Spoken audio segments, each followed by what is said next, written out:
My father was, he is on the left here, my father was officer of the General Staff of the Soviet Army. He was inspector of land forces, Soviet troops stationed in countries like Mongolia, Cuba, East European countries.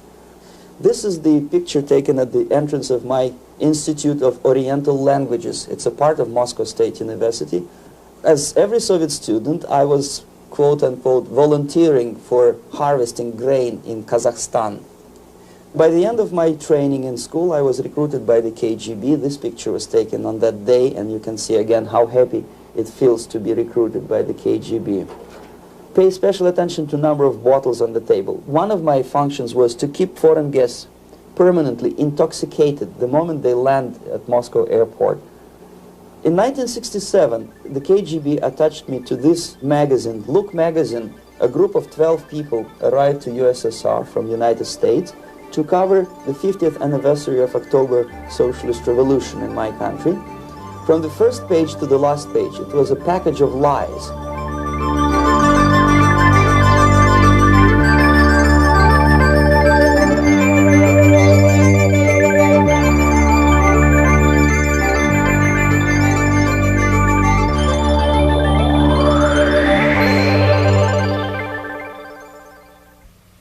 Our conversation is with Mr. Yuri Alexandrovich Bezmonov.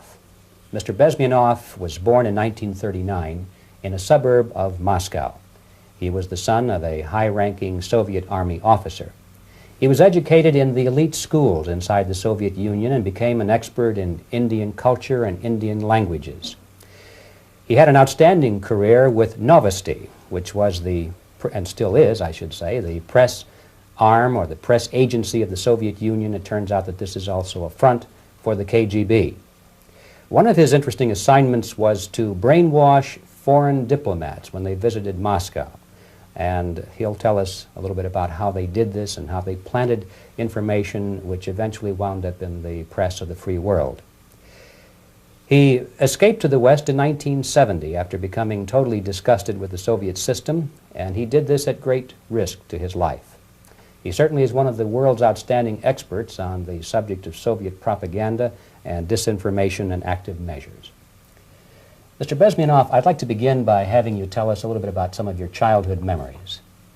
Well, the most vivid memory of my childhood was Second World War, or to be more precise, the end of the Second World War, when all of a sudden United States, from a friendly nation, which helped us to defeat Nazism, turned overnight into a deadly enemy. And it was very shocking because all newspapers were trying to present an image of belligerent, aggressive American imperialism. Most of the things that we were taught is that United States is aggressive power, which is just about to invade our beautiful, free, socialist country, that American CIA is dropping Colorado beetles on our beautiful potato fields to eliminate our crops, and each schoolboy had a picture of Colorado bug on the back page of his notebook, and we were instructed to go into collective fields to search for those little Colorado bugs. Of course we couldn't find any, neither we could find many potatoes, and that was explained again by the encroachments of the decadent imperialist power. The anti-American paranoia, hysteria in the Soviet propaganda was to such of such a higher degree that many less skeptical people or less stubborn would really believe that United States is just about to invade our beautiful motherland, and some secretly hope that it will come true. That's interesting. Yes. Well, getting back to life inside the Soviet Union or inside communist countries in general, in this country, at the university level primarily, we read and hear that the Soviet system is different from ours, but not that different, and that there is a convergence developing between all of the systems of the world, and that really it doesn't make an awful lot of difference what system you live under because you have corruption and dishonesty and tyranny and all that sort of thing. From your personal experience, what is the difference between life under communism and life in the United States? Well, life is obviously very much different for simple reason that the Soviet Union is a state capitalist economically. It's a state capitalism where an individual has absolutely no rights, no value, his life is nothing, it's just like an insect. He is disposable, whereby in the United States even the worst criminal is treated as a human being. He has a fair trial, and some of them capitalize on their crimes. They publish their memoirs in their prisons and get handsomely paid by your crazy publishers. The differences, of course, in the daily life are very various, depending on whom we are talking about.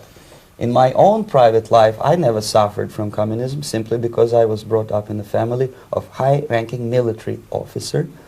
Most of the doors were open for me. Most of my expenses were paid by the government, and I never had any troubles with the authorities or with the police. So, in other words, I would say I enjoyed, or I had good reasons to enjoy, all the advantages of so-called socialist system. My main motivations to defect had nothing to do with affluence. It was mainly moral indignation, moral protest, rebellion against the inhuman methods of the Soviet system. Well, specifically, what did you object to? I objected, first of all, against oppression of my own dissidents and intellectuals. And that was the most disgusting thing that I witnessed as a young man, young student, who was brought up at a very troublesome period in our history, from Stalin to Khrushchev, from total tyranny and oppression to some kind of liberalization.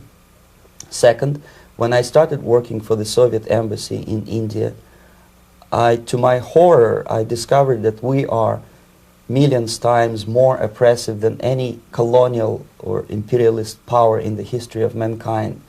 That my country brings to India not freedom, progress, and friendship between the nations, but racism, exploitation, and slavery, and of course economical inefficiency to this country. Since I fell in love with India, I developed something which by KGB standards is extremely dangerous thing. It's called split loyalty, when an agent likes a country of assignment more than his own country.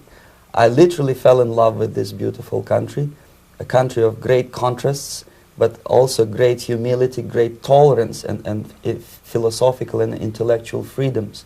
My ancestors used to live in caves and eat raw meat when India was a highly civilized nation 6,000 years ago.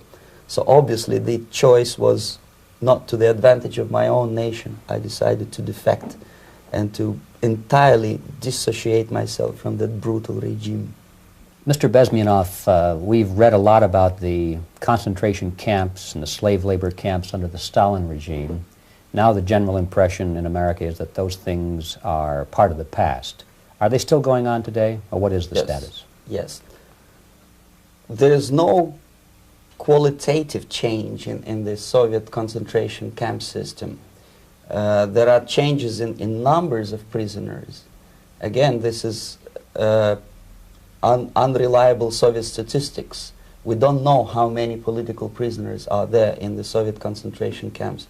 But we sure know from various sources that at each particular time there are close to 25 to 30 million of Soviet citizens who are virtually kept as slaves in forced labor camp system.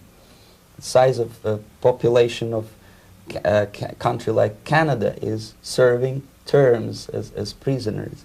Incredible. So I would say that those intellectuals who try to convince American public that concentration camp system is a thing of a past are either conscientiously misleading public opinion, or they are not very intellectual people. They're selectively blind. They lack intellectual honesty when they say that. Well, we've spoken about the intellectuals in this country and also the intellectuals in the Soviet Union. What about down at the broad mass level? Do the people in general, the working people, the workers in general in the Soviet Union, do they support the system? Do they tolerate it? What is their attitude? Well, average Soviet citizen, if there is such an animal, of course, does not like the system because it hurts, it kills. he may not understand the reasons, he may not have enough information or educational background to understand. But I doubt very much there are many people who are conscientiously supporting the Soviet system. There are not such people in USSR. Even those who have all the reasons to enjoy socialism, people like myself, who were a member of journalistic elite, they also hate the system for different reasons, though. Not because they lack material affluence, but because they are unfree to think, they are in constant fear, duplicity, split personality. And this is the greatest tragedy for my nation. Well, what do you think are the chances of the people actually overcoming their system or replacing it? There is a great possibility that system will sooner or later be destroyed from within. There is a self-destructive mechanism built into any socialist or communist or fascist system, because there is lack of feedback, because the system does not rely upon loyalty of population. But until this Soviet junta is being supported by the Western so-called imperialists, that is, multinational companies, establishments, governments, and let's face it, intellectuals, so-called academia in the United States is famous for supporting the Soviet system. As long as the Soviet junta will keep on receiving credits, money, technology, grain deals, and political recognition from all these traitors of democracy or freedom, there is no hope, there is not much hope for changes in my country, and the system will not collapse by itself simply because it's being nourished by so-called American imperialism. This is the greatest paradox in history of mankind, when capitalist world supports and actively nourishes its own destroyer, destructor. I think you're trying to tell us something. Oh, in yes. This country. I'm trying to tell you that it has to be stopped unless you want to end up in Gulag system and enjoy all the advantages of socialist equality. Working for free, catching fleas on your body, sleeping on the planks of plywood in Alaska this time, I guess. That's where Americans will belong, unless they will wake up, of course, and force their government to stop aiding Soviet fascism. Well, you told us a moment ago why you left the system. I'd like to hear the details of how you did it. It must have been a very dangerous thing. It was not so dangerous, it was crazy. First of all, because defecting in India is virtually impossible, thanks to very strong pressure from the Soviet government. Excuse me, you were in India on assignment at that time. Yes, I was working for the Soviet embassy in New Delhi as a press officer. And defecting for a Soviet diplomat is next to impossible. It's a suicide, as I said, because a great friend Indira Gandhi pushed a law through parliament which says, and I quote, "No defector from any country has a right of political asylum in any embassy on the territory of Indian Republic," which is a masterpiece of hypocrisy. No other defector but the Soviet one needs a political asylum. So, knowing that perfectly well, I planned a craziest possible way to defect. I studied counterculture in India. There were thousands of young American boys and girls with no shoes, long hair, smoking hash and marijuana, studying sometimes Indian philosophy, sometimes simply pretending that they study. And they greatly annoyed Indian police, and they were laughing stock of Indians because obviously they were good-for-nothing students. I studied carefully where they congregate, what routes they travel, what language they speak, what do they smoke. And one day I simply joined a group of hippies to avoid detection of Indian police. I was dressed as a typical hippie with blue jeans, long kameez shirts, with all kind of nice decorations like beads, long hairs, I bought a wig because for several weeks I had to turn myself from a conservative Soviet diplomat into a very progressive American hippie. And that was the only way that I could avoid detection. It was very interesting experience, but it was necessary because from my own knowledge as a member of Soviet embassy staff, I knew that there were many cases when Soviet defectors were betrayed by Indian police, and also some Western embassies played a very dirty role in betraying the Soviet defectors. According to our information, they were some, I wouldn't call them double agents, but simply amoral people working for this for the United States embassy, and confiding in people like this would be a suicide. So I had to be extremely careful. I could not trust anyone, and that was the reason for such a crazy way to defect. Well, had you been caught in the act of trying to get out, what would have happened to you? Oh, most likely I would end up in concentration camp, or depending on the situation and on the whim of some bureaucrat in KGB, maybe even executed. This is normal practice, quietly, of course, not publicly. But that would be the end of my defection, of course. Well, when did you finally make it to the United States? In 1970, after about 6 months of debriefing in Athens by the CIA, and I presume FBI too, they let me go first to Germany, then to Canada. That was my decision. I had to change my identity to protect my family and my friends in USSR. And also I was a little bit paranoid knowing that both Soviet KGB and probably some double agents within the American system may be after me. So I wanted to settle down as far away as possible. I requested CIA to give me some kind of new identity and just let me go on my own. And I settled in Canada. I was a student.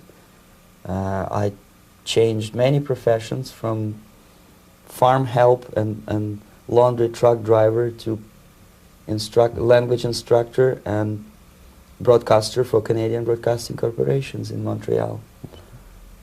Well, have you had any threats on your life or any yes. unpleasant? In about 5 years, KGB eventually discovered that I am working for Canadian Broadcasting. I made a very big mistake. I started working for overseas service of CBC, which is similar to Voice of America, in Russian language. And of course, monitoring service in USSR picked up every new voice. Every new announcer, they would make it a point to discover who he is. And in 5 years, sure enough, slowly but surely, they discovered that I am not Thomas Schumann, that I am Yuri Alexandrovich Bezmonov, and that I am working for Canadian Broadcasting, and undermining beautiful détente between Canada and USSR. And the Soviet ambassador Alexander Yakovlev made it his personal effort to discredit me. He complained to Pierre Trudeau, who is known to be a little bit soft on socialism. And the management of CBC behaved in a very strange, cowardly way, unbecoming to representatives of an independent country like Canada. They listened to every suggestion that Soviet ambassador gave, and they started shameful investigation, analyzing content of my broadcasts to USSR. And sure enough, they discovered that some of my statements were probably would be offending to the Soviet Politburo.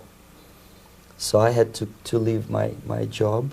And of course, subtle intimidations. They would say something like, please cross the street carefully because, you know, traffic is very heavy in Quebec.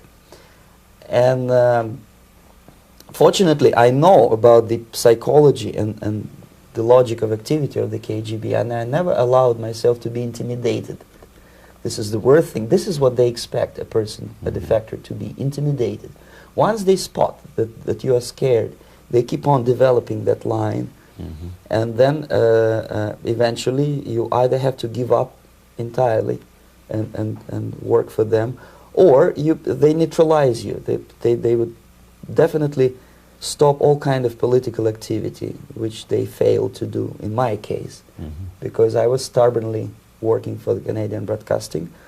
And in response to their intimidations, I said that, look, this is a free country, and I am as free as you are. And I also can drive very fast. And gun control is not yet established in Canada, so I had a couple of good shotguns in my basement. So welcome to visit me someday with your Kalashnikovs machine guns. So obviously it didn't work. Intimidation didn't work. So they tried different approach, as I described. They approached on the highest level, on the level of Canadian bureaucracy. And on that level they were on successful. that level they were successful. On individual level they failed flat. Mr. Bezmonov has brought a series of slides with him that he has taken from the Soviet Union, and I think this is a good time to take a look at the slides. Yes. Now, the viewers will be able to see these slides as we talk about them. Yes, this is a collection of slides which are, some of them are snapshots from my family album, some of them are documents which I smuggled from the Soviet embassy, and some are reproductions from local mass media. I usually show them to establish my credibility as a defector. This is a picture of my native town, Mytishi, about 20 miles north from Moscow. Characteristically, there is a statue of Comrade Lenin in the central square. This is myself at the age of 7, again, characteristically, under the statue of Comrade Stalin, extending his friendly hand to peoples of the world. At that age, of course, I was still idealistically minded young communist, and I still believe that sooner or later things will go for better. But I realized that the system stinks, that something is fishy, and that ideology is fake. And the propaganda about advanced Soviet agriculture simply didn't meet the criteria of reality. If they talk about abundance of food and there is none in the stores, there must be something wrong. My father was, he is on the left here, my father was officer of the General Staff of the Soviet Army. He was inspector of land forces, Soviet troops stationed in countries like Mongolia, Cuba, East European countries. Were he alive today, most likely he would be inspecting Soviet troops in Nicaragua, Angola, and many other parts of the world. Fortunately, he died and he didn't see the disgrace, because deep inside he was a Russian patriot. He didn't like the idea of expanding Soviet military might, especially in the areas where we were not welcomed at all. Unlike many other military officers, he was reporting directly to the Minister of Defense, bypassing KGB and diplomatic service. In other words, he was a trusted military professional. And my impression that this type of people are much less hawkish and adventuristic than party bureaucrats in Kremlin. When American mass media describes Soviet military as potentially dangerous counterpart for Pentagon, I simply laugh, because I know better. I know that the most dangerous part of the Soviet power structures are not military at all. Most likely, if they come to power in my country, they'll be more sensible negotiators for nuclear disarmament and withdrawal of the Soviet troops from many parts of the world. But if someone from the party structure or the KGB structure were to give the orders for a military they have to obey, they yes, would follow. because they are professional military. But they, you see, the triangle of power and hate in USSR is the party at the top, the party elite, the oligarchy of the party, then the military and the KGB at the bottom. They hate each other, and the most hated triangle, the most hated corner of the triangle is the Communist Party bureaucrats. They are the most adventuristic, senile megalomaniacs. They can start war, I wouldn't be surprised. Not the military. They know what war is. Yes. At least my father did. This is the picture taken at the entrance of my Institute of Oriental Languages. It's a part of Moscow State University. I graduated in 1963. And now, excuse me, which one were you on? I am on the right. You're on the right. And on the left is my my schoolmate Vadim Smirnov, who later was a apparatchik in the Central Committee of the Soviet Union Communist Party. What is an apparatchik? It's a functionary, something like civil service in British Empire. Someone who is never fired from the service. He stays there internally. He may not be promoted too high, but he's a dependable bureaucrat who will stay forever. I studied not only languages, but also history, literature, even music. I'm on this picture. I'm trying to learn how to play Indian musical instrument. I even tried to look like an Indian when I was second-year student. Not bad, right?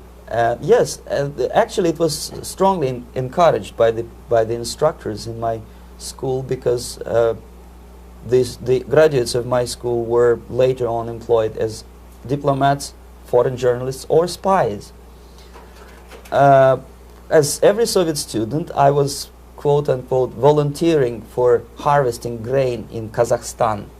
This is the biggest agricultural blunder of the Soviet government.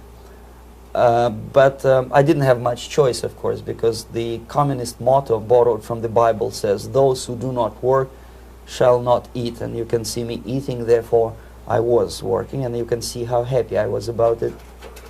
I went through a very extensive physical and military training, including the military games in areas, suburban areas of Moscow. And here, for example, we are on a tour in Arkhangelsk area.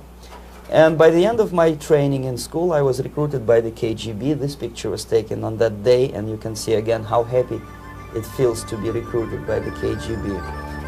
Our conversation with Yuri Alexandrovich Bezmonov, who is a defector from the Soviet Union, a former propaganda agent for Novosti and the KGB, will continue after this message.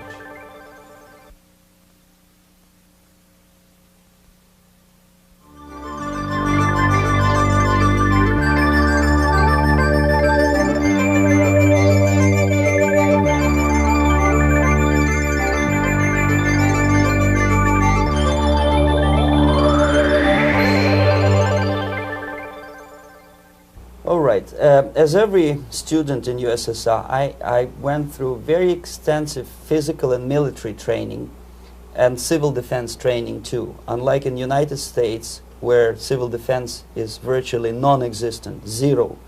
In USSR, every student, whatever his major subject, has to go through very extensive 4-year military and civil defense training. You can see me here with a group of students during one of the war games near Moscow. The main idea, of course, is to prepare a huge reserve army of the USSR. Each student has to graduate as a junior lieutenant. In my case, it was administrative and military intelligence service. My first assignment was to India as a translator with the Soviet Economical Aid Group, building refinery complexes in Bihar state and Gujarat state. At that time, I was still naively, idealistically believing that what I was doing contributes to the understanding and cooperation between the nations. It took me quite a number of years to realize that what we were bringing to India was a new type of colonialism, 1,000 times more oppressive and exploitative than any colonialism or imperialism in history of mankind. But at that time, I was still hoping that, well, maybe it's not that bad, could be worse, and things may go for better. And I even tried to implement the beautiful Marxist motto, "Proletarians of all the countries unite." I tried to unite with a nice Indian girl, and I was fascinated by Indian culture, by the family life in this country. But obviously, Communist Party had different plans for my genes, so I had to marry this beautiful Russian girl. In the span of my career, I married 3 times. Most of these marriages were marriages of convenience, on advice from the Department of Personnel. This is normal practice in USSR. When a Soviet citizen is assigned to a foreign job, he has to be married, either to keep family in USSR as hostages, or, if it's a convenience marriage like mine, so that the husband and wife are virtually informers on each other to prevent defection or contamination by decadent imperialist or capitalist ideas. In my case, I hated that girl so much that the moment I landed in Moscow, we were divorced, and I married later, second time. By the end of my first assignment in India, I was promoted to the position of public relation officer. You can see me here translating a speech by a Soviet boss. And you're on the right. I'm on the right here, yes. And it was, the occasion was commissioning of the refinery complex in Bihar, Barauni. Back in Moscow, I was immediately recruited by Novosti Press Agency, which is a propaganda and ideological subversion front for the KGB. 75% of the members of the Novosti are commissioned officers of the KGB. The other 25 are, like myself, co-opted agents who are assigned to specific operations. In this particular case, you can see me talking to students of Lumumba Friendship University in Moscow. This is a huge school under the direct control of the KGB and Central Committee, where future leaders of the so-called national liberation movements are being educated and selected carefully. And some of them have absolutely, this, for example, is a group of students from Lumumba. They don't look like students at all. They look more like military, and that's exactly what they were. They were dispatched back to their countries to be leaders of the so-called national liberation movements, or to be translated into normal human language, leaders of international terrorist groups. Another area of activity when I was working for the Novosti was to accompany groups of so-called progressive intellectuals, writers, journalists, publishers, teachers, professors of colleges. You can see me here in Kremlin. I'm second on the left, with a group of Pakistani and Indian intellectuals. Most of them pretended they don't understand that we are actually working on behalf of the Soviet government and the KGB. They pretended that they are actually being guests, VIP intellectuals, that they are treated according to their merits and their intellectual abilities. For us, they were just a bunch of political prostitutes to be taken advantage for various propaganda operations. Therefore, you can see perfectly well the senior colleague of mine on the left doesn't really have that much respect on his face, and myself with a very skeptical smile, typical KGB sarcastic smile, anticipating another victim of ideological brainwashing. This is how a typical conference in Novosti headquarters in Moscow looked like. Sitting in the middle is Boris Burkov, the then director of Novosti Press Agency, high-ranking party bureaucrat in the Department of Propaganda. I am standing next to a famous Indian poet, Sumitranandan Pant. He was famous because he was an author. He was the author of a famous poem titled Rhapsody to Lenin. That's why he was invited to USSR, and everything was paid by the Soviet government. Pay special attention to number of bottles on the table. This is one of the ways to kill the awareness or curiosity of foreign journalists. One of my functions was to keep foreign guests permanently intoxicated the moment they land at Moscow airport. I had to take them to the VIP lounge and toast to friendship and understanding between the nations of the world. Glass of vodka, then a second glass of vodka. And in no time, my guests would be feeling very happy. They would see everything in kind of pink, nice color. And that's the way I had to keep them permanently for the next 15 or 20 days. At a certain point in time, I had to withdraw alcohol from them so that some of them who are the most recruitable would feel a little bit shaky, guilty, trying to remember what they were talking last night. That's the time to approach them with all kind of nonsense, such as joint communique or statement for Soviet propaganda. That's the time they are the most flexible. And of course, what they didn't understand, they didn't realize or pretended not to realize, that myself, who was drinking together with them, was not drinking at all. I had ways to get rid of alcohol through various techniques, including special pills which were given to me by my colleagues. But they were taking it seriously. In other words, they would consume quite large volumes of alcohol and feel quite uneasy next morning. In 1967, the KGB attached me to this magazine, Look magazine. A group of 12 people arrived to USSR from United States to cover the 50th anniversary of October Socialist Revolution in my country. From the first page to the last page, it was a package of lies, propaganda cliché, which were presented to American readers as opinions and deductions of American journalists. Nothing could be far from truth. These were not opinions. They were not opinions at all. They were the clichés which the Soviet propaganda wants American public to think that they think. If it does make any sense at all. It sure does, because from the viewpoint of the Soviet propaganda, although there are some subtle criticisms of the Soviet system, the basic message is that Russia today is a nice, functioning, efficient system supported by majority of population. That's the biggest lie. And of course, American intellectuals and journalists from Look magazine elaborated on that untruth in various different ways. They intellectualized that lie. They found all kinds of justifications for telling lies to American public. Excuse me, it was partly your job to make sure that they got these ideas, yes, and accepted them as their own ideas. Right. Actually, even before they arrived to USSR, and they paid astronomical sum of money for that visit, they were submitted, this Novosti Press Agency developed so-called backgrounders, 20-25 pages of information and opinions which were presented to the journalists even before they bought their tickets to Moscow.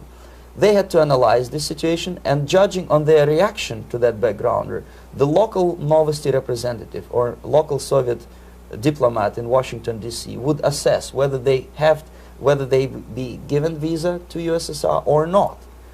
So but they were selected ahead of time. Oh yes, they were pre-selected very carefully, and there is not much chance for honest journalists to arrive to USSR and to stay there for 1 year and to bring this package of lies back home. This, for example, is a centerfold of the Look magazine. They presented this monument erected by Communist Party in Stalingrad as the symbol, personification of Russian military might. And they said in the article, which is published on the site, that Soviets are very proud of the victory in the Second World War. This is another big myth, a lie. No sensible people would be proud to lose 20 millions of their countrymen in a war which was started by Genoese Hitler and Comrade Stalin and paid by American multinationals. Most of the Soviet citizens look at this type of monuments with disgust and sorrow, because every family lost father, brother, sister, or child in the Second World War. Yet American journalists who were trying to appease, to please their hosts, presented this picture on the centerfold as the symbol and personification of Soviet national, they call it Russian national spirit. And it was greatest misconception and a very tragic misunderstanding. Of course, Look magazine was not distributed in USSR. The main audience was in United States. But I presume that many Americans, millions of Americans who were reading Look magazine at that time, had absolutely wrong idea about the sentiments of my nation, about what the Soviets are proud of and what they hate. This is a group, you see the same lady with the sword in Stalingrad. This is the group of journalists. Myself is in the center with the same devilish smile. And Mr. Philip Harrington is on the extreme left there with his camera. This is the gentleman which was so deaf or so uninterested in what I had to say to him. This is the same picture, a blow-up of the same picture. Many guests from various countries, in this particular case from Asia and Africa, were taken by me as a Novosti Press Agency employee for a tour across Siberia, for example. We would show them typical kindergarten, you see, nothing special by American standards, just nice children sitting, eating their breakfast or lunch. What they could not understand, or they pretended not to understand, that this is an exemplary kindergarten. This is not the kindergarten for average person or average family in USSR. And we maintain that illusion in their minds. You can see myself under the red spot in the middle there, with the same business-like expression.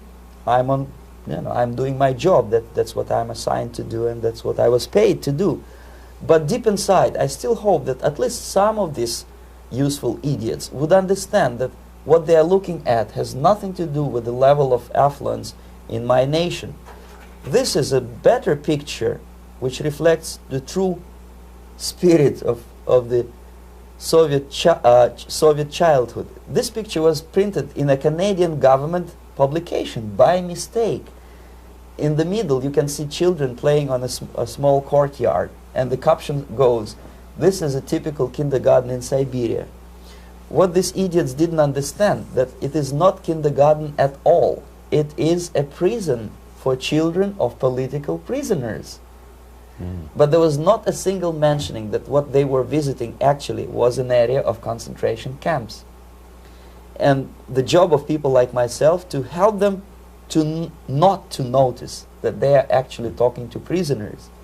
Most of the children were dressed, especially on the occasion of the foreigners' visit. Of course, there were no corpses on the ground. There were no machine gun guards. And well, it looks not very pleasant, as you see. It looks dull, but obviously it does not create an impression that this is actually a prison. Well, did any of the journalists have the curiosity to ask about prisons and that kind of thing? Yes. They were in Siberia. This Yes. is what you associate. Yes, some of them asked questions, and naturally we would give them, for the stupid question, we give them stupid answer. No, there are no prisons in Siberia. No, most of the people who you see are free citizens of USSR. They are very happy to be here, and they are contributing to the glory of the socialist system. Some of them pretended that they believe what I was telling them, and most of them, we may discuss it later, what are the motivations of these people? Why would they stubbornly bring lies to their own population through their own mass media? I have various answers to this. There is not a single explanation. It's a complex of explanations. It's fear, pure biological fear. They understand that they are on the territory of an enemy state, a police state. And just to save their rotten skins and their miserable jobs, their affluence back home, they would prefer to tell a lie than to ask truthful questions and report truthful information.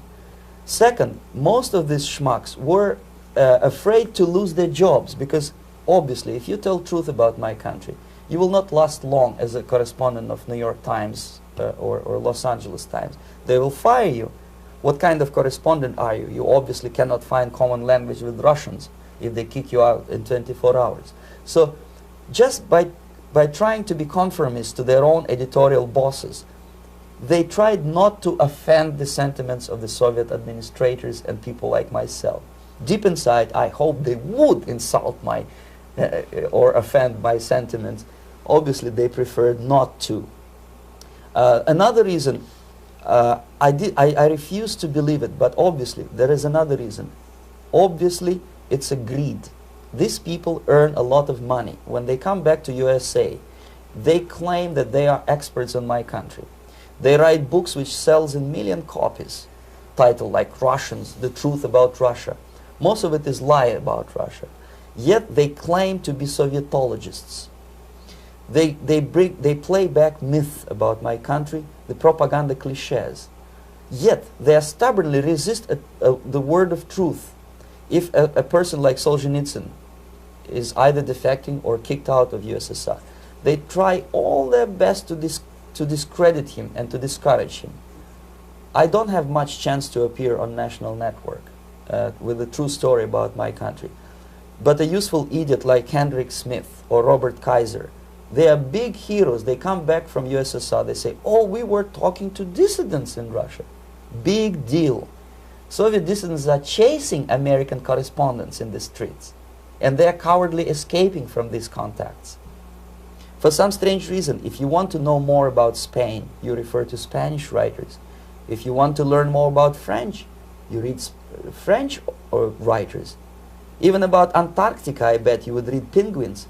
Only about the Soviet Union, for some strange reason, you read Hendricks and Schmendricks and all kind of Kissingers, because they claim that they know more about my country. They know nothing, or next to nothing, or they pretend that they know more than they actually do. I would say they are dishonest people who lack integrity and common sense and intellectual honesty. They bring back all kind of stories like that. A kindergarten in Siberia. Omitting the most important fact, it's a prison for children of political prisoners. Another greatest example of monumental idiocy of American politicians. Edward Kennedy was in Moscow, and he thought that he is a popular, charismatic American politician who is easygoing, who can smile, dance at the wedding in Russian Palace of Marriages. What he did not understand, or maybe he pretended not to understand, that actually he was being taken for a ride. This is a staged wedding, especially to impress foreign media, or useful idiots like Ed Kennedy. Most of the guests there, they had security clearance, and they were instructed what to say to foreigners. This is exactly what I was doing. You can see me in the same damn wedding palace in Moscow where Ed Kennedy was dancing here. You see, smiling. He thinks he's very smart. From the viewpoint of Russian citizens who observe this idiocy, he's narrow-minded, egocentrical idiot who tries to earn his own popularity through participation in propaganda farces like this. Here you can see myself. On the right, again, exemplary Soviet bride. On the left, 3 journalists from various countries, Asia, Africa, and Latin America. Obviously, they enjoying the situation. They will go back home and write the reports. We were present on a regular Soviet wedding. They were not present on a regular Soviet wedding. They were present, they were part of a farce, of a circus performance. Another thing which I had to sometimes risking my life to explain to foreigners. Time magazine, for example, is very critical of South African racist regime. The whole article was dedicated to the shameful internal passport system where blacks are not allowing to live with whites. For some strange reason, for the last 14 years since my defection, nobody wanted to pay attention to my passport. This is my passport. It also shows my nationality, and it has a police rubber stamp, which is called propiska in Russian language, which assigns me to a certain area of residence. I cannot leave that area, same way as this black man cannot leave the area in South Africa. Yet we call South African government racist regime. Not a single Jane Schmonda or Fonda is brave enough, courageous enough to come to media and say, look, this is what happens in USSR. I send a copy of my passport to many American liberals and civil rights defenders and all the other useful idiots. They never bothered to answer me back. This shows what kind of integrity, what kind of honesty these people are. They are a bunch of hypocrites because they don't want to recognize a good example of racism in my country. This is the first stage of befriending a professor. You can see myself on the left with the same James Bond smile. On the right is my KGB supervisor, Comrade Leonid Mitrokhin, and in the middle a professor of political science in Delhi University. The next stage would be to invite him to a gathering of Indo-Soviet Friendship Society. There he is sitting next to his wife before he is being sent to USSR for free trip. Everything is paid by the Soviet government. He was made to believe that he is invited to USSR because he is a talented, sober-thinking intellectual. Absolutely false. He is invited because he is a useful idiot, because he would agree and subscribe to most of the Soviet propaganda cliché. And when he is coming back to his own country, he is going for years and years to teach the beauties of Soviet socialism to newer and newer generations of his students, thus promoting the Soviet propaganda line.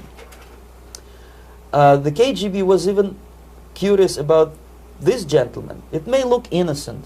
Maharishi Mahesh Yogi, a great spiritual leader, or maybe a great charlatan and crook, depending on from which side you are looking at him. Beatles were trained at his ashram in Hardwar in India how to meditate.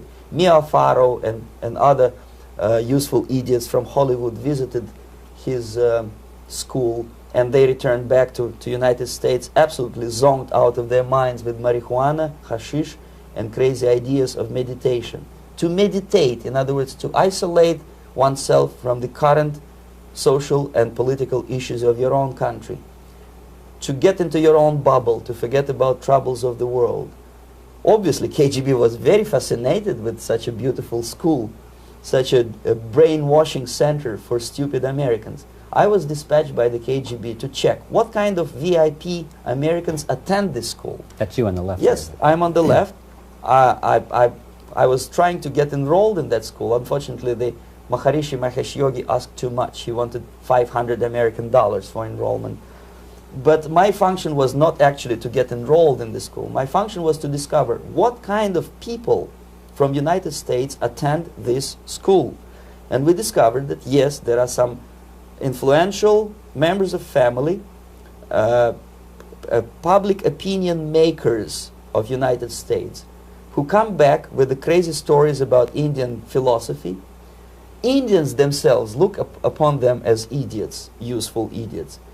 To say nothing about KGB, who looked at them as extremely naive, misguided people.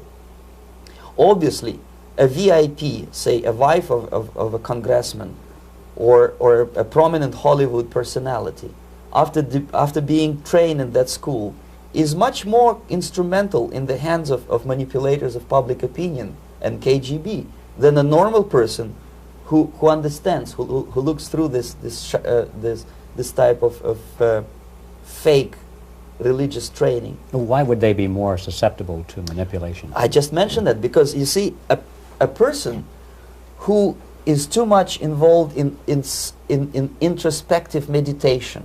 You see, if you carefully look what Maharishi Mahesh Yogi is teaching to Americans, is that most of the problems, most of the burning issues of today can be solved simply by meditating. Don't rock the boat. Don't get involved. Just sit down, look at your navel, and meditate. And the things, due to some strange logic, due to cosmic vibration, will settle down by themselves. This is exactly what the KGB and Marxist-Leninist propaganda wants from Americans, to distract their opinion, attention, and mental energy from real issues of the United States into a non-issues, into a non-world, non-existent harmony. Obviously, it's more beneficial for the Soviet aggressors to have a bunch of duped Americans than Americans who are self-conscious, healthy, physically fit, and alert to the reality. Maharishi Mahesh Yogi obviously is not on the payroll of the KGB. But whether he knows it or not, he contributes greatly to demoralization of American society. And he's not the only one. There are hundreds of those gurus who come to your country to capitalize on naivete and stupidity of Americans. It's a fashion. It's a fashion to meditate. It's a fashion not to be involved. So obviously, you can see that if KGB were that curious, if they paid my trip to Hardwar, if they assigned me to that strange job, obviously they were very much fascinated. They were convinced that that type of brainwashing is very efficient and instrumental in demoralization of the United States. Our conversation with Yuri Alexandrovich Bezmonov, who is a defector from the Soviet Union, a former propaganda agent for Novosti and the KGB, will continue after this message.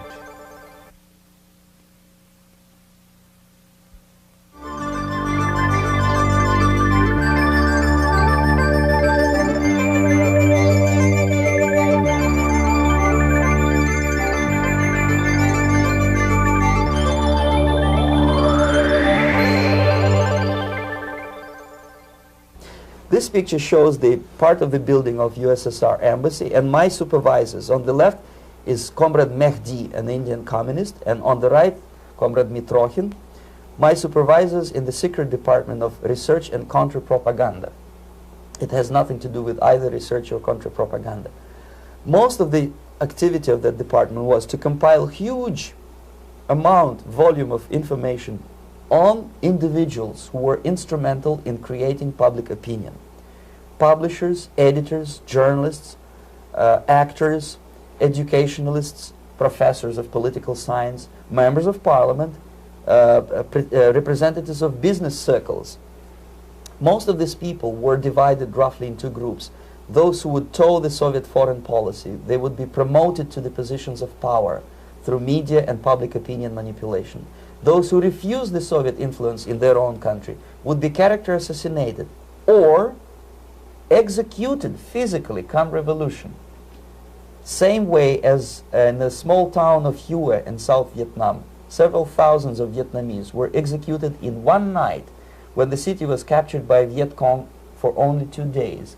And American CIA could never figure out how could possibly communists know each individual where he lives, where to get him, and would be arrested in one night, basically in some 4 hours before dawn, put on a van, taken out of the city limits and shot. The answer is very simple. Long before communists occupied the city, there was extensive network of informers, local Vietnamese citizens, who knew absolutely everything about people who are instrumental in public opinion, including barbers and taxi drivers. Everyone who was sympathetic to the United States was executed. Same thing was done under the guidance of the Soviet embassy in Hanoi, and same thing I was doing in New Delhi. To my horror, I discovered that in the files where people were doomed to execution, there were names of pro-Soviet journalists with whom I was personally friendly. Pro-Soviet? Yes. They were idealistically minded leftists who made several visits to USSR, and yet the KGB decided that come revolution or drastic changes in political structure of India, they will have to go. Why is that? Because they know too much. Simply because, you see, the useful idiots, the leftists who are idealistically believing in the beauty of Soviet socialist or communist or whatever system, when they get disillusioned, they become the worst enemies. That's why my KGB instructors specifically made a point, never bother with leftists. Forget about these political prostitutes. Aim higher. This was my instruction. Try to get into large circulation, established conservative media. Rich, filthy rich movie makers, intellectuals, so-called academic circles. Cynical, egocentric people who can look into your eyes with angelic expression and tell you a lie. These are the most recruitable people, people who lack moral principles, who are either too greedy or too suffer from self-importance. They feel that they matter a lot. These are the people who KGB wanted very much to recruit. But to eliminate the others, to execute the others, don't they serve some purpose? Wouldn't they be the ones they rely on? They serve purpose only at the stage of destabilization of a nation. For example, your leftists in United States, all these professors and all these beautiful civil rights defenders, they are instrumental in the process of the subversion only to destabilize the nation. When their job is completed, they are not needed anymore. They know too much. Some of them, when they get disillusioned, when they see that Marxist-Leninists come to power, obviously they get offended. They think that they will come to power. That will never happen, of course. They will be lined up against the wall and shot. But they may turn into the most bitter enemies of Marxist-Leninists when they come to power. And that's what happened in Nicaragua. You remember most of these former Marxist-Leninists were either put to prison or one of them split, and now he's working against Sandinistas. It happened in Grenada when Maurice Bishop was already a Marxist. He was executed by a new Marxist who was more Marxist than this Marxist.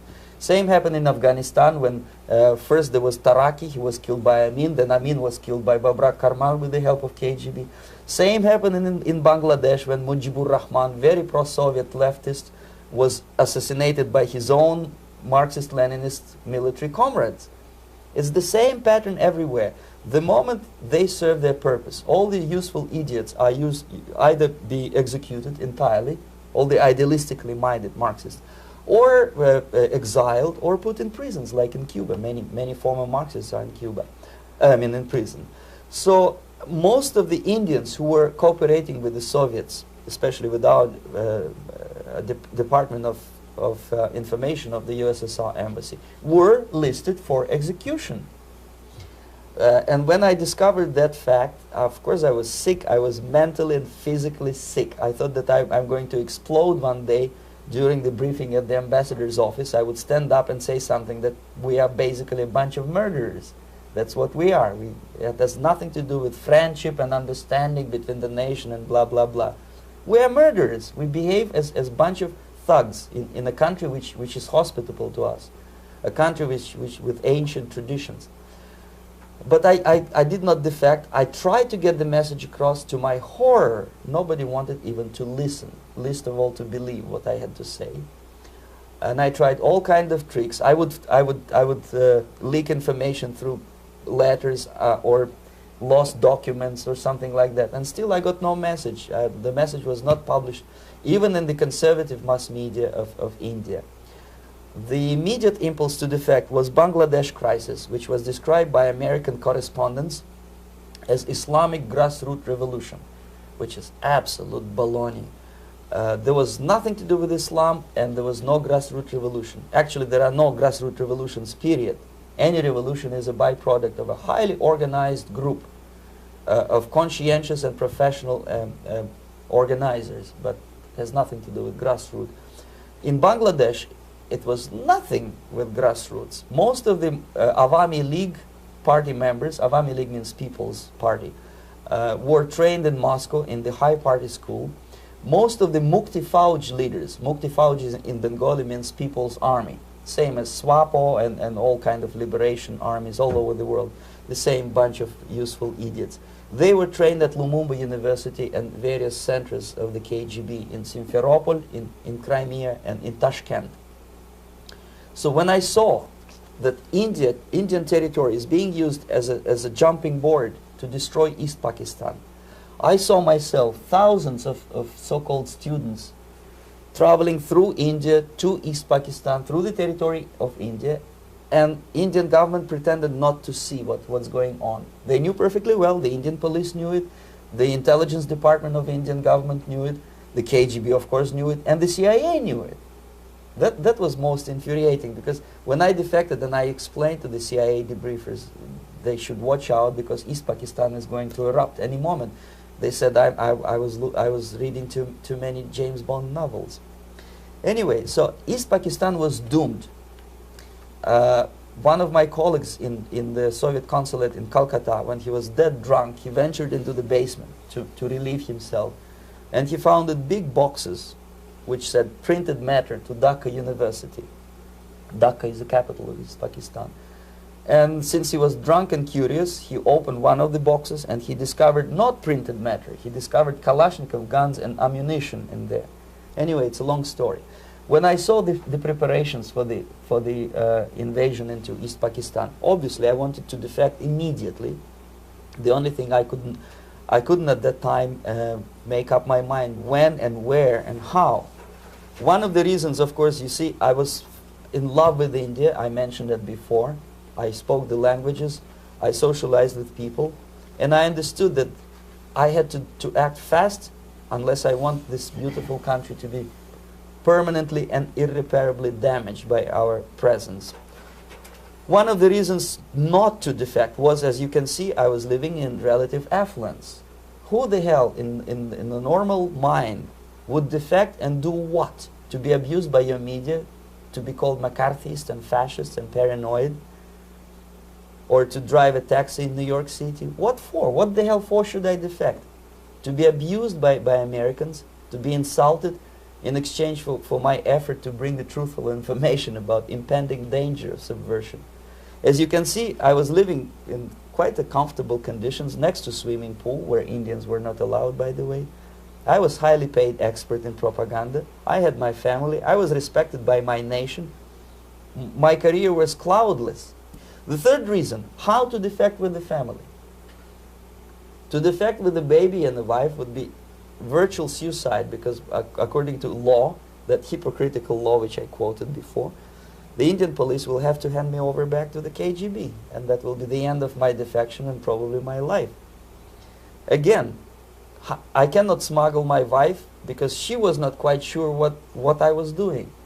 She was not that idealistically involved, and she was definitely not in the total picture of what I was doing for the KGB. She would be shocked if I you know, put her in my van and drive her to the American embassy or elsewhere. That would be a greatest danger. So again, I had to defect in such a way that my defection would look as simple disappearance. And there were many cases like that when the Soviet agents simply disappeared, either killed in action or, thanks to their curiosity and their close contacts with radicals, some of them were killed by the Marxists, by the way. It happened in many African countries when the Soviet KGB were killed by Africans themselves. Not because they hated Marxism-Leninism, but because they were simply trigger-happy bunch of unruly characters. If you give them a machine gun, they will shoot. And some of the Soviets obviously were not careful enough to protect themselves, and they got into embarrassing situations when they were shot at the crossfire between factions of so-called liberation movements.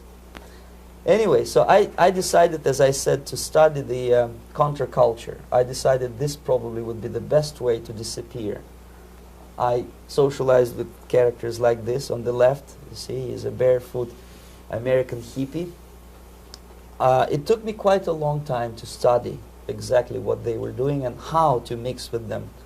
But eventually I did it. Most of Indian newspapers carried my picture and promise of 2,000 rupees for information about my whereabouts.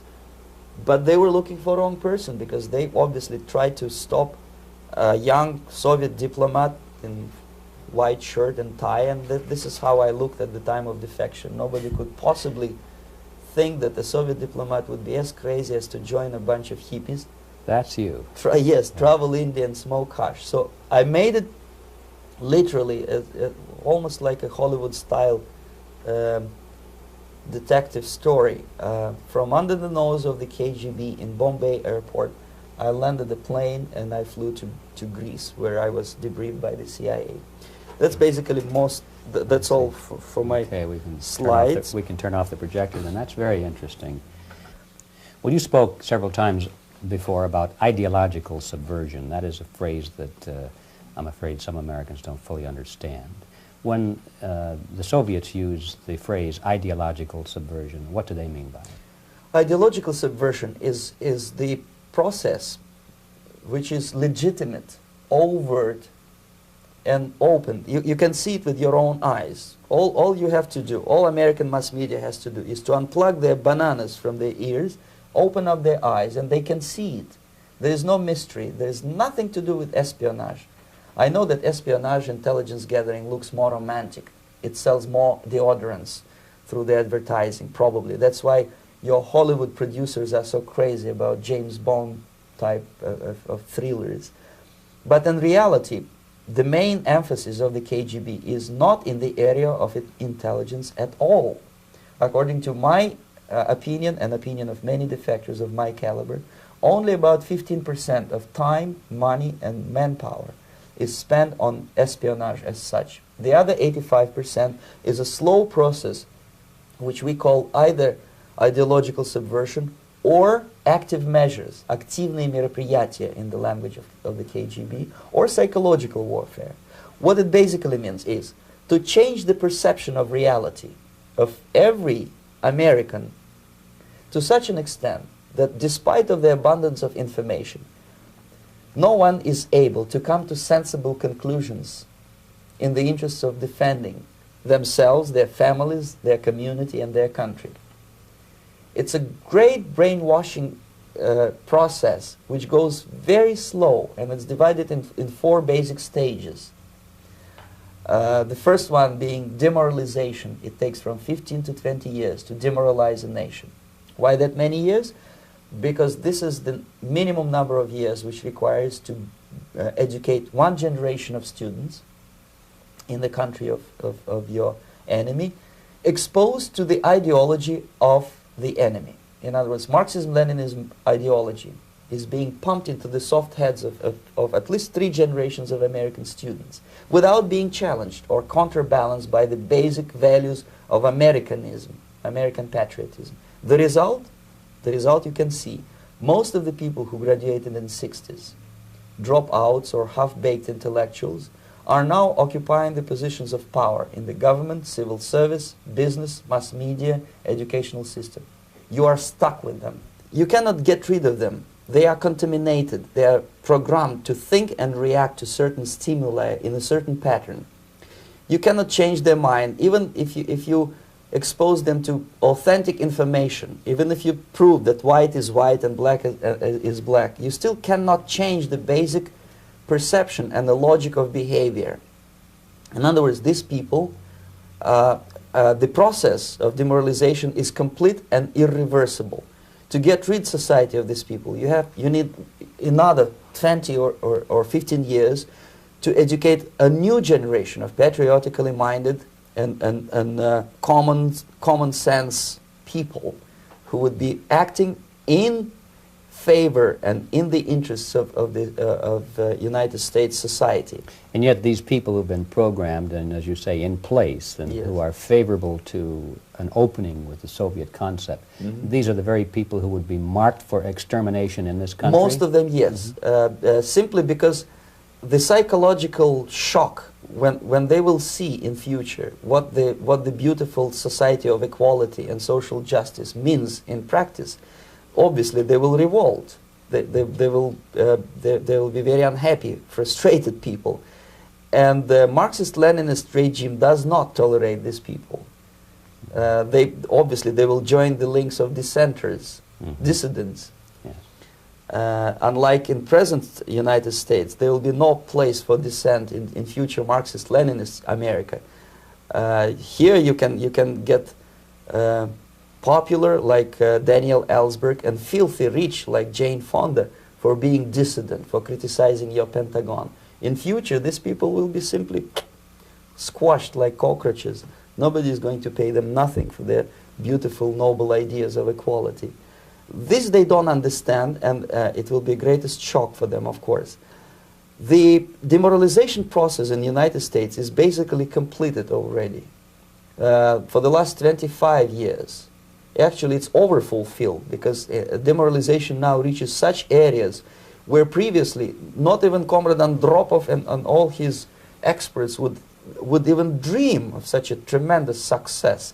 Most of it is done by Americans to Americans, thanks to lack of moral standards. As I mentioned before, exposure to true information does not matter anymore. A person who was demoralized is unable to assess true information. The facts tell nothing to him. Even if I shower him with information, with authentic proof, with documents, with pictures, even if I take him by force to the Soviet Union and show him concentration camp, he will refuse to believe it until he is going to receive a kick in his fat bottom. When a military boot crashes his, then he will understand, but not before that. That's the tragic of the situation of demoralization.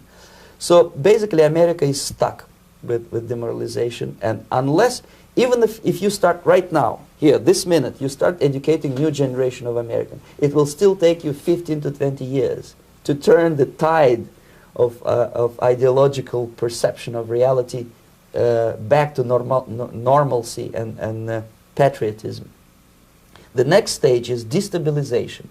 This time, subverter does not care about your ideas and the patterns of your consumption. Whether you eat junk food and get fat and flabby, it doesn't matter anymore. This time, and it takes only from 2 to 5 years to destabilize a nation, what matters is essentials: economy, foreign relations, defense systems. And you can see it quite clearly that in some areas, in such sensitive areas as defense and economy, the influence of Marxist-Leninist ideas in the United States is absolutely fantastic. I could never believe it 14 years ago when I landed in this part of the world that the process will go that fast. The next stage, of course, is crisis. It may take only up to 6 weeks to bring a country to the verge of crisis. You can see it in Central America now.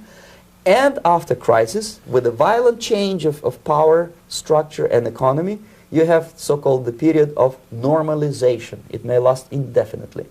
Normalization is a cynical expression borrowed from Soviet propaganda. When the Soviet tanks moved into Czechoslovakia in '68, Comrade Brezhnev said, "Now the situation in brotherly Czechoslovakia is normalized."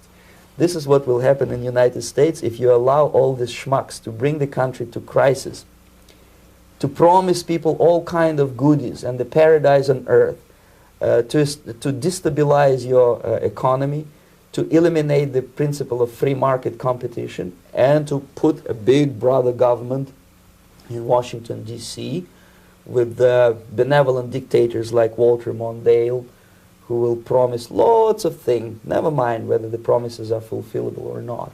He will go to Moscow to kiss the bottoms of new generation of Soviet assassins, never mind. He will create false illusions that the situation is under control. Situation is not under control. Situation is disgustingly out of control. Most of the American politicians, media, and educational system trains another generation of people who think they are living at a peacetime. False. United States is in the state of war, undeclared total war against the basic principles and the foundations of this system. And the initiator of this war is not Comrade Andropov, of course. It's the system.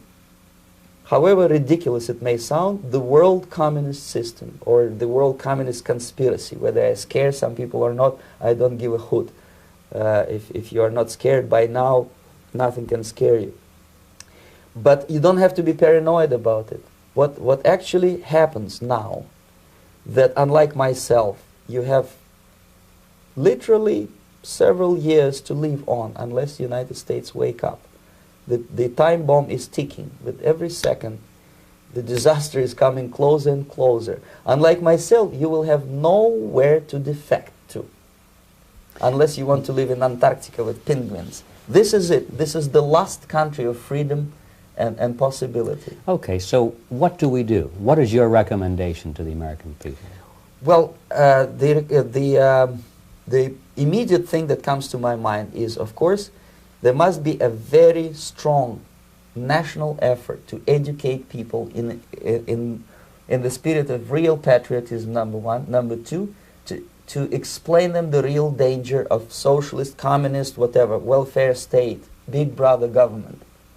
If people will fail to grasp the impending danger of that development, nothing ever can help United States. You may kiss goodbye to your freedom, including freedoms to homosexuals, to prison inmate. All these freedoms will vanish, evaporate in 5 seconds, including your precious lives.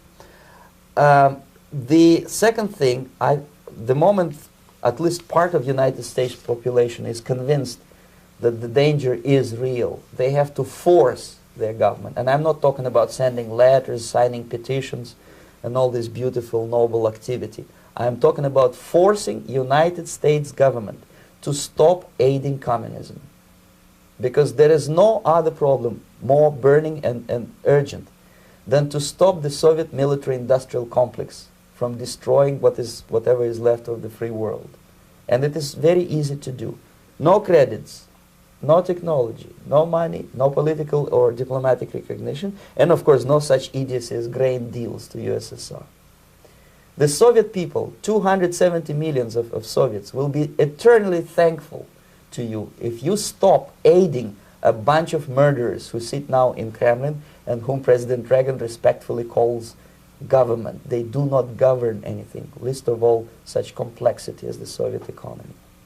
So basic, two very simple, maybe too simplistic answers or solutions, but nevertheless they are the only solutions. Educate yourself, understand what's going on around you. You are not living at the time of peace.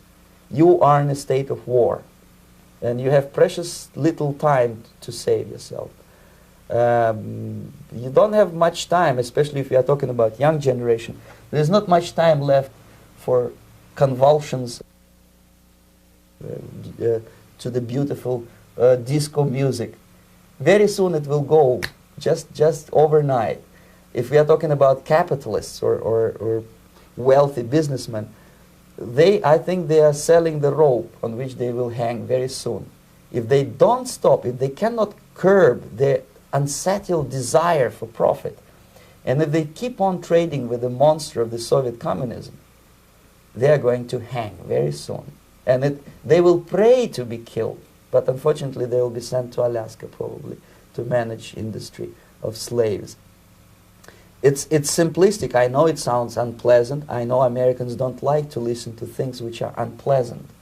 But I have defected not to tell you the stories about such idiocy as microfilm, James Bond type espionage. This is garbage. You don't need any espionage anymore. I have come to talk about survival. It's a question of survival of this system.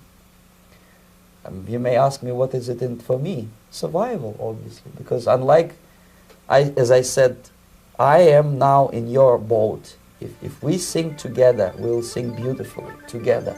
There is no other place on this planet to defect to.